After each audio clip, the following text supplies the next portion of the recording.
현명한 사람은 절망 속에서도 희망을 캐낸다라고 이야기를 했습니다. 어떤 삶의 태도를 가지고 살아가느냐에 따라서 삶의 결과는 얼마든지 달라질 수도 있다는 이야기로 들려집니다. 실제로 긍정적인 생각을 가지고 살아가는 사람들은 원하지 않지만 다가온 고난마저도 어려움마저도 하나님께서 주시는 은혜의 복으로 바꾸어내는 사람이 있는가 하면 부정적인 생각을 가지고 살아가며 주신 복마저도 고난으로 바꾸어내는 사람들의 모습을 우리는 종종 볼 수 있기 때문입니다. 전 세계에서 가장 많은 사람들에게 읽혀진 자기계발서 중에 스티븐 커비가 쓴 성공하는 사람들의 7가지 습관이라는 책이 있습니다. 사실 많은 자기계발서들이 공통적으로 이야기하는 한 가지가 있는데 그것이 뭐냐 하면 바로 내 인생의 주인이 나라는 것입니다. 내 인생의 주인이 나이기 때문에 좀 더 자기주도적이고 그리고 좀 더 긍정적이고 밝은 생각, 더 발전적인 생각들을 해나가기 위해서 애쓰라고 모두 이야기를 합니다. 스티븐 커비의 성공하는 사람들의 7가지 습관에서도 그가 이야기하는 첫 번째 습관이 바로 자기 삶을 주도하라는 이야기입니다. 그런데 우리 그리스도인들은 어떤 믿음을 가지고 살아갑니까? 내 인생의 주인은 내가 아니라 하나님이시라는 사실을 인정하는 믿음입니다. 하나님께서 내 인생의 주인이시기 때문에 하나님께서 우리의 삶을 선한 길로 인도하시고 반드시 가장 좋은 곳으로 우리의 삶에 채워주시는 분이시라는 사실을 확신하는 믿음을 가지고 살아가는 것입니다. 하나님은 언제나 우리에게 좋은 분이십니다. 그래서 반드시 우리의 삶을 인도하시는 우리의 삶의 참된 주인이신 것입니다. 그렇기 때문에 내 인생의 주인이 나라고 이야기하는 이러한 자기계발서들이 우리가 가지고 있는 믿음의 기준과는 전혀 다른 결을 가지고 있긴 하지만 그럼에도 불구하고 이러한 자기계발서들이 우리가 살아가야 할 삶의 태도를 취하게 할 수 있는 또 하나의 가르침이 되기도 하는 것입니다. 스티븐 커비가 이야기하는 성공하는 사람들의 첫 번째 법칙이, 첫 번째 습관이 자기의 삶을 주도하는 것이라면 두 번째 습관은 마지막을 생각하고 시작하는 것입니다. 자기가 되고 싶은 것, 자기가 정말로 하고 싶은 것, 가장 중요하게 생각하는 일을 먼저 하라는 것입니다. 그리고 그 일을 늘 마음에 새기고 인생의 가치관으로 두고 살아가는 것입니다. 세 번째 습관은 소중한 일을 먼저 하는 것입니다. 급한 일에 마음을 빼앗겨 살아가는 것이 아니라 중요한 일, 정말로 하고 싶어하는 소중한 일부터 먼저 하라고 그는 이야기합니다. 스티븐 커비는 네 번째로 윈윈 법칙을 잊지 말라고 이야기를 합니다. 사실 우리가 이기기 위해서는 누군가 지는 사람이 꼭 있어야 된다라고 생각을 하잖아요. 스티븐 커비는 이러한 사람들의 생각이 우리가 함께 나눌 수 있는 것이 충분하지 않다라는 부족의 심리에서 나오는 것이라고 이야기를 합니다. 그렇기 때문에 우리가 생각을 가지고 살아갈 때에 함께 나누며 살아갈 만큼 우리는 충분한 것을 가지고 있다고 생각하는 풍요의 심리를 가져야 한다라고 이야기를 합니다. 그래서 내게도 유익이 되고 타인에게도 유익이 되는 윈윈 법칙을 잊지 말라고 이야기를 합니다. 다섯 번째 습관으로는 먼저 이해하고 그 다음에 이해시켜라 라고 이야기를 합니다. 서로의 다름을 인정하고 서로의 이야기에 귀 기울이라는 것입니다. 경청의 기술을 이야기하고 있는 것이지요. 여섯 번째로는 시너지 효과를 만들어내라고 이야기를 합니다. 1 더하기 1은 2가 되는 것이 아니라 3이 되기도 혹은 10이 되기도 그리고 더 나아가서는 100이 될 수도 있는 그 능력을 잊지 말라는 것입니다. 혼자 하면 한계가 있지만 함께 하면 함께하는 만큼 더 많은 시너지 효과를 만들어낼 수 있다는 것입니다. 그가 7번째로 이야기하는 성공하는 사람들의 습관은 끊임없이 자기 자신을 쇄신하라라고 이야기를 합니다. 끊임없이 훈련시키라는 것입니다. 스티븐 커비는 4가지 영역을 얘기했는데 신체적이고 그리고 영적이고 지적이며 감성적인 부분, 이 4가지 영역에서 끊임없이 자기 자신을 쇄신하고 훈련시켜 나가라고 이야기를 하고 있는 것입니다. 사실 이 스티븐 커비가 얘기하는 성공하는 사람들의 7가지 습관 중에서 첫 번째, 자기 삶을 주도하라부터 마지막을 생각하고 시작하라, 그리고 소중한 일을 먼저 하라는 이 3가지 습관은 개인적인 적용이라면 윈윈 법칙을 잊지 말라는 것과 그리고 그 시너지 효과를 만들어내는 것, 먼저 이해하고 그 다음에 이해시키라는 것은 인간관계 속에서 이루어낼 수 있는 적용점을 이야기합니다.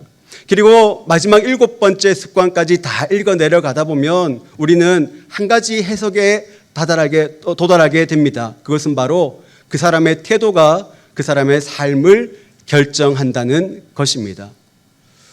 오늘 우리가 함께 읽은 성경은 청년 사울이 다메섹에서 예수님을 만나 그의 삶이 변화한 사건을 기록하고 있습니다.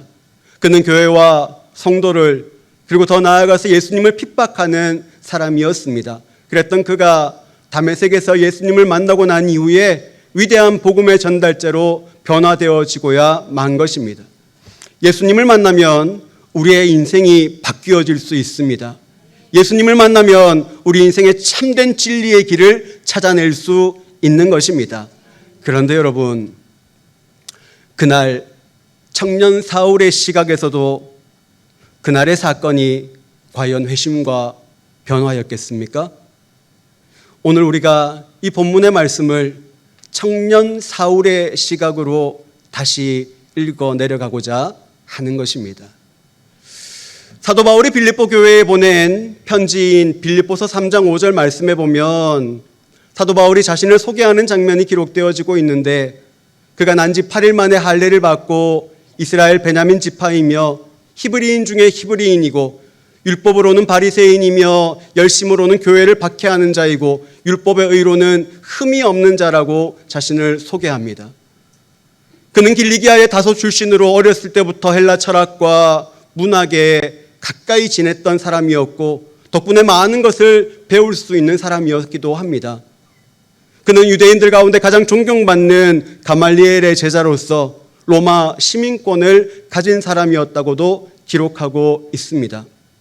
그런데 그랬던 그가 스데반의 죽음으로 말미암아 사람들에게 주목받기 시작하는데, 사도행전 8장 3절 말씀을 보면 그가 교회를 잔멸할새 남녀를 끌어다가 옥에 가두었다고 기록하고 있습니다. 9장 후반부의 말씀을 읽어 내려가다 보면 아나니아가 예수님께 말씀하기를 사도 청년 사울이 다메섹에 자신들을 잡으러 온다는 이야기를 듣고 그들이 염려하며 두려워하는 모습을 보였던 것으로 보아 그는 이미 초대교회 가운데 큰 두려움의 대상이었던 것으로 보입니다. 그런데 그랬던 그가 예수님을 만났습니다. 그는 또한 자신이 가지고 있는 신념과 자신이 가지고 있는 확신을 위해서 온 열정을 쏟아 부을 수도 있던 사람이었습니다. 오늘 1절 말씀에 보면 그가 대제사장을 찾아가서 다메섹 여러 회당에 가져갈 공문을 청하였는데, 이는 거기에서 많은 남녀를 잡아다가 예수 믿는 사람들을 잡아다가 끌고 오기 위함이었다고 성경은 기록합니다. 신학자 매튜엘리는 이 본문을 주석하면서 젊은 사울이 나이 많은 그리고 성숙한 대제사장보다도 훨씬 대단한 열정을 가진 사람이었다라고 평가하기도 합니다. 그런데 그랬던 사울이 예수님을 만나 빛 가운데 쓰러져가며 알지 못하는 한 음성을 들었습니다. 도대체 그 음성이 누구이신가 하여 누구입니까? 라고 물었더니 알 수 없는 그 음성은 네가 핍박하는, 네가 박해하는 예수라라고 말했다는 것입니다.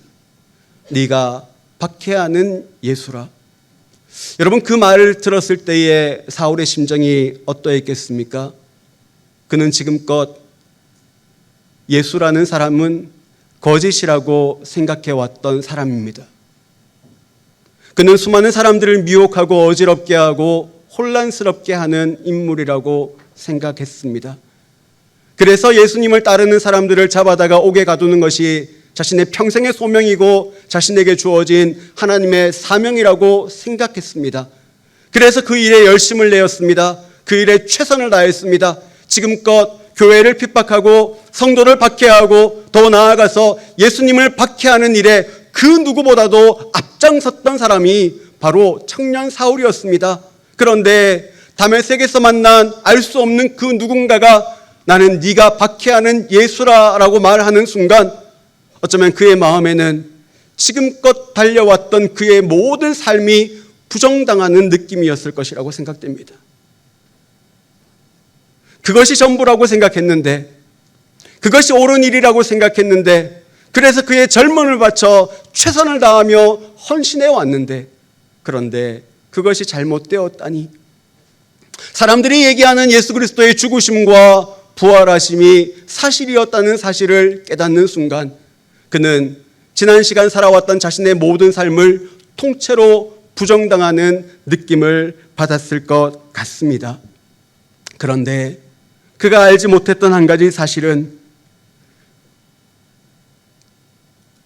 그의 꿈이 무너지는 바로 그 순간 새롭게 시작되는 또 하나의 역사가 있었다는 사실입니다. 우리가 삶을 살아가다 보면 실패를 경험하게 될 때가 있습니다. 내 꿈이 무너지고 좌절하고 절망하게 되는 삶의 어려움들을 마주하게 될 때가 분명히 있기도 합니다.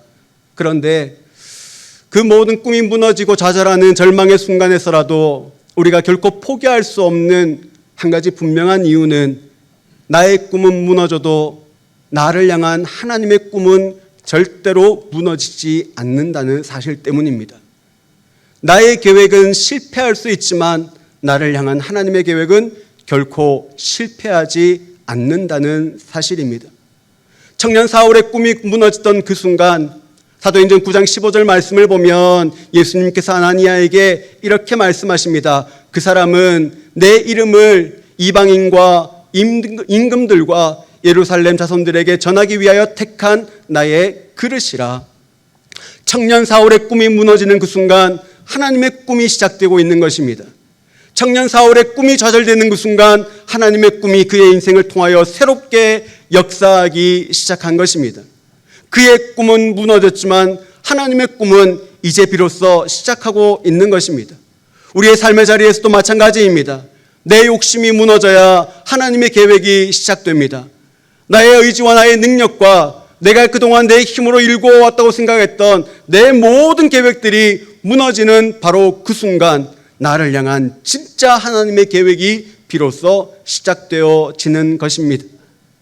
청년 사울의 꿈이 무너지는 그 순간뿐만이 아니라 그의 마음을 붙잡아 둘 수 있었던 또 하나의 힘이 있었다고 오늘 성경은 기록합니다.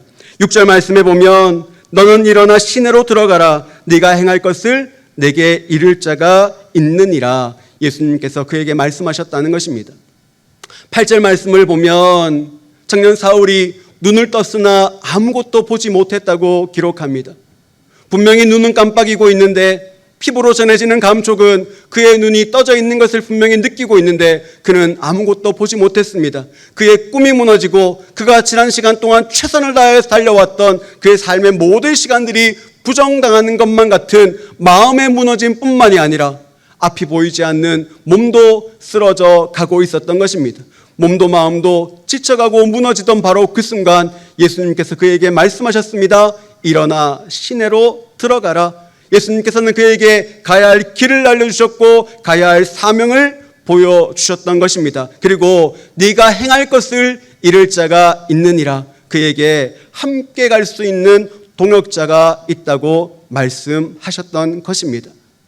눈은 떴으나 아무것도 보지 못하던 청년 사울이 아무것도 보이지 않는 어두움 속에서 그 절망감 속에서 유일하게 붙들 수 있는 것은 예수님의 그 음성, 하나님의 말씀 그거 하나밖에 없었던 것입니다. 아무것도 보이지 않는 절망 속에서 하나님의 말씀, 그 말씀을 붙들고 다시 한번 힘을 냈더니 다메섹에서의 그 사건은 청년 사울의 절망과 좌절이 아닌 사울의 회심과 변화의 사건으로 기록되어야 만 것입니다.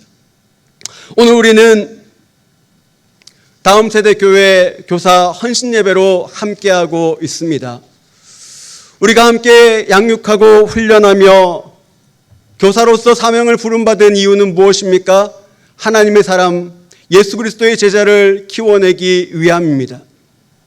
변해가는 시대 속에서 그 어떠한 세상의 변화 속에서도 흔들리지 아니하고 오직 하나님의 마음, 그 마음 앞에 나의 삶을 내어 맡길 수 있는 믿음의 사람들을 키워내는 일, 휘황찬란한 세상의 부유함보다도 소박한 복음의 능력을 사모하며 믿음으로 살아가는 사람을 키워내는 일, 그러나 그 소박한 복음이 결국은 세상을 바꾸어내고야 만다라는 믿음과 확신을 가지고 살아가는 하나님의 사람을 키워내는 일들을 위하여 우리는 부름받은 사람들입니다.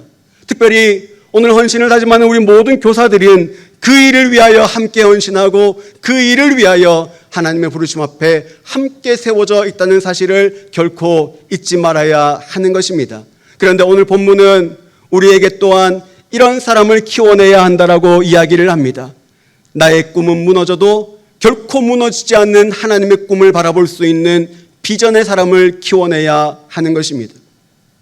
아무것도 보이지 않는 절망적인 상황이라 할지라도 오직 하나님의 말씀, 그 말씀 하나만을 붙들고 믿음으로 살아갈 수 있는 믿음의 사람을 키워내야 하는 것입니다. 그리고 더 나아가 인생의 절망과 좌절이라고 느낄 만큼 그 길의 끝에 서게 되다 할지라도 결코 포기하거나 멈춰서지 아니하고 하나님과 함께 새 길을 만들어낼 수 있는 사람, 그 길 끝에서 하나님의 은혜로 말미암아 새로운 역사를 써내려갈 수 있는 하나님의 사람을 키워내는 일들을 위하여 하나님은 지금도 우리를 부르고 계신 것입니다. 이 일들을 위하여 함께 헌신하시는 우리 모든 다음 세대 교회 교사들 되어주시기를 주님의 이름으로 부탁드립니다. 특별히 우리 온 교회와 온 성도들이 이런 하나님의 사람을 키워내고 믿음의 사람을 양육하며 그러한 예수 그리스도의 제자를 키워내는 일들을 향하여 함께 관심을 가져주시고 사랑을 쏟아주시고 격려를 아끼지 말아주시기를 부탁드립니다. 그래서 이번 여름이 하나님의 마음을 기쁘게 해드리고 시원하게 해드리며 사랑하는 우리의 다음 세대들이 하나님의 사람으로 좀 더 성장하고 하나님의 기쁨으로 더욱더 굳건하게 세워져 갈 수 있는 은혜의 날들이 되어지시기를 주님의 이름으로 기원합니다.